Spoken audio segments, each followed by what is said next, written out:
welcome or welcome back to an Invisible and Invisible Illness Awareness Project. This week I wanted to talk about what exactly ME is. And ME is something that I've mentioned in a lot of previous videos, but I haven't actually got into what it is and my own story with it. So, first of all, before I started the post-exertional malaise vlog, I was going through a series of covering different diagnoses that I have, explaining what they were, and sharing how they've affected me personally.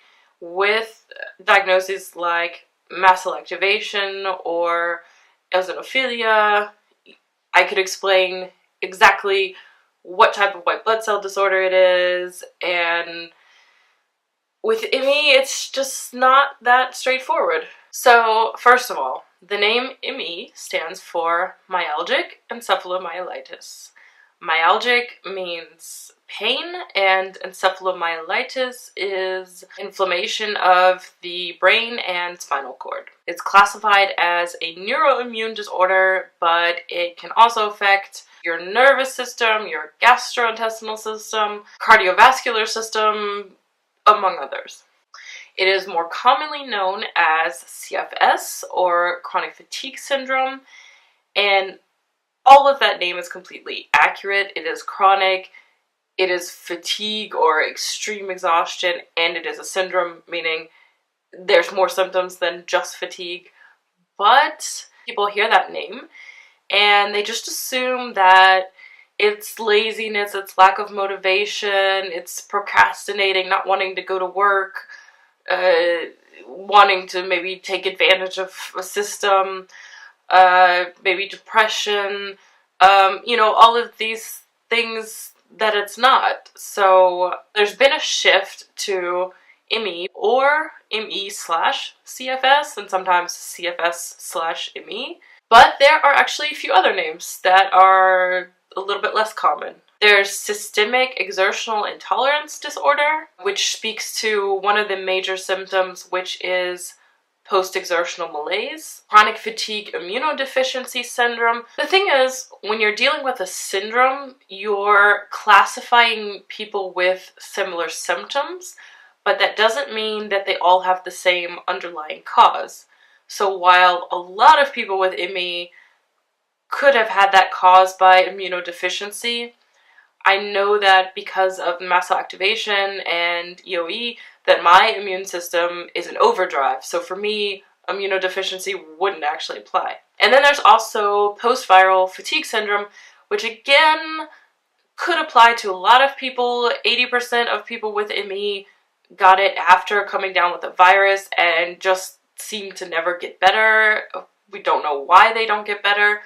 But then there are other people like me who didn't just get this overnight and really have no idea when it started exactly. Like, I can't pinpoint an exact date. In my case, again, that name wouldn't actually apply. So as I was gathering information, I came across the site for the US National Institute of Health, and I was really blown away by what they have on their website. It says, ME is a debilitating disease that lacks a universally accepted case definition, cause, diagnosis, or treatment. At least 1/4 of individuals are bedbound or housebound, and most never regain their pre-disease level of functioning.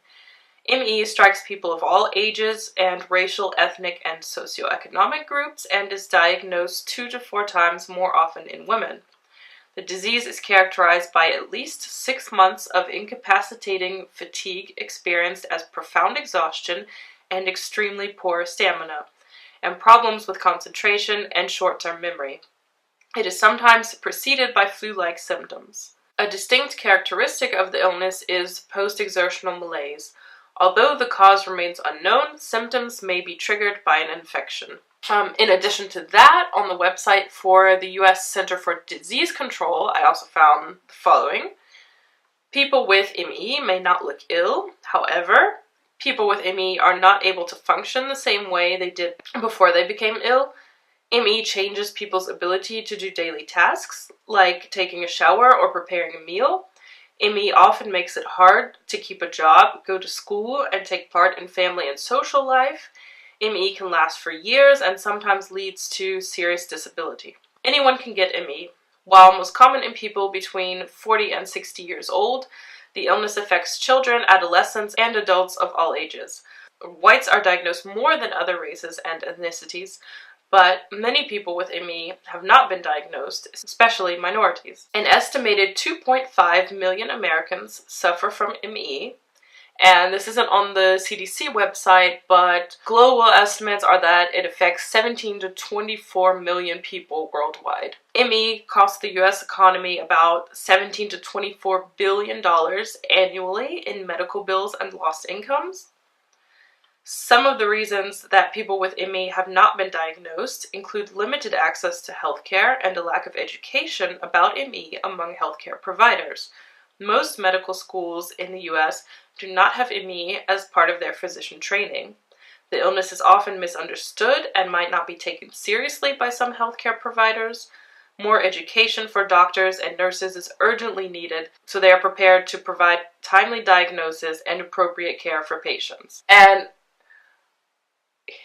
if you're already familiar with this illness, you're probably as shocked by this as I am. But if you're not, the reason I'm so blown away by this is because of the controversy that surrounds ME. For a long time, it wasn't even accepted that this was a real illness. However, in 1969, it was officially recognized by the World Health Organization and given its own diagnostic code, yet it is still not really recognized in practice in most countries and not covered at all in medical school. And one of the biggest problems when you have doctors that actually do recognize it exists is what is called the PACE trial, which was a study that was published in 2011.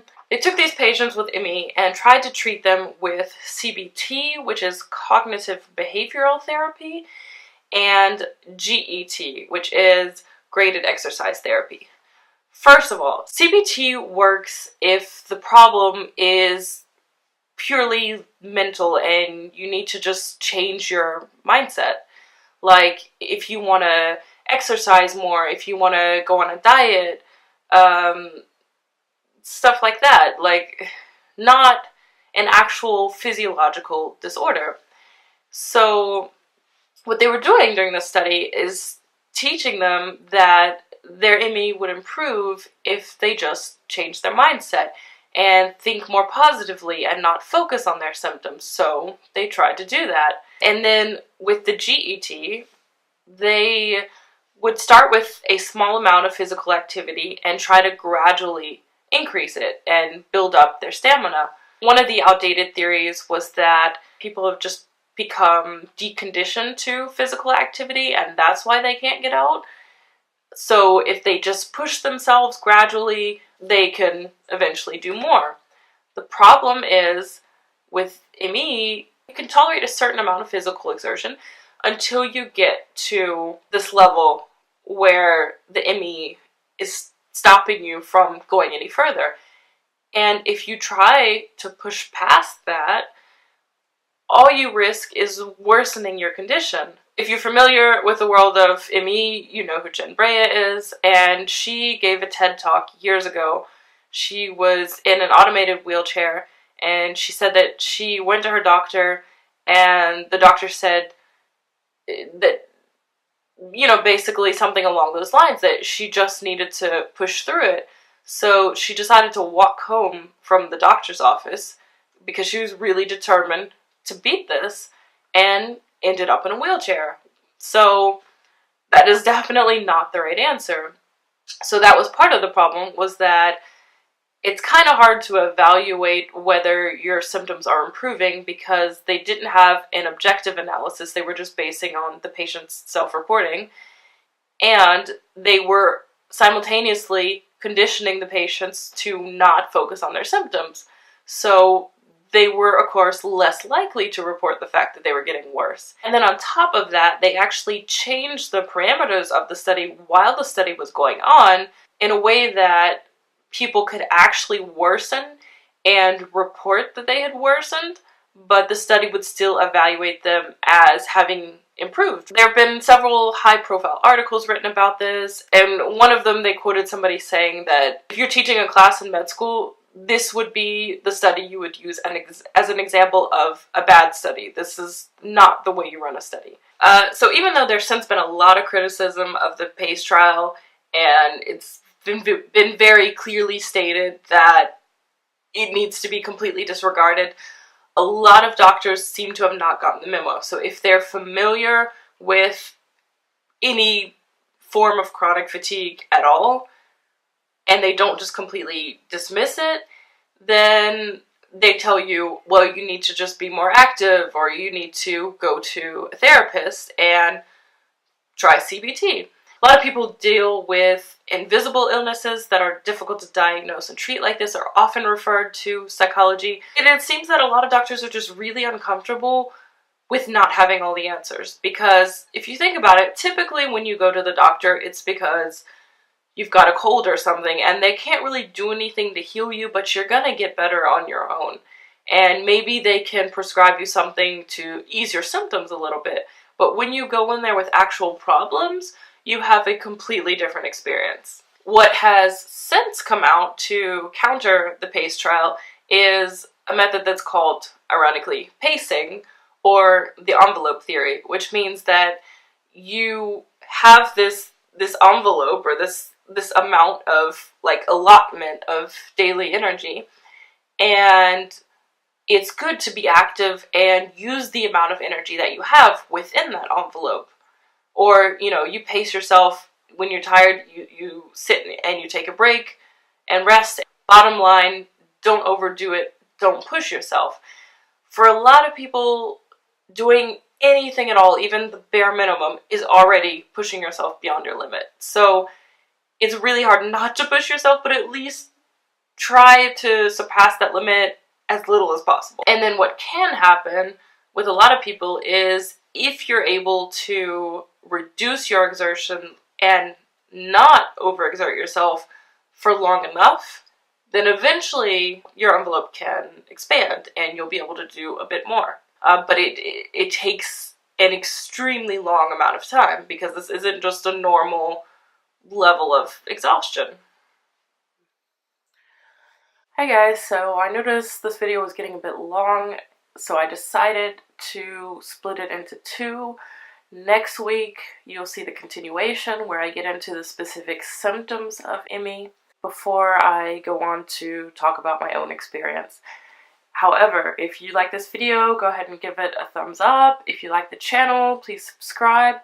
And if you really want to be supportive, you can donate to my GoFundMe or Patron, because the truth is, I really could use your help. I always say I don't want to take anything from people who don't have it. I don't want anyone to go without for the sake of helping me, but if you've got more than enough for yourself and you've got it to spare, I would really appreciate the help. I could really use it. If you're familiar with ME, feel free to comment and share your own experience. If you're new to all this and you have any questions, feel free to ask, and I will see you guys next week.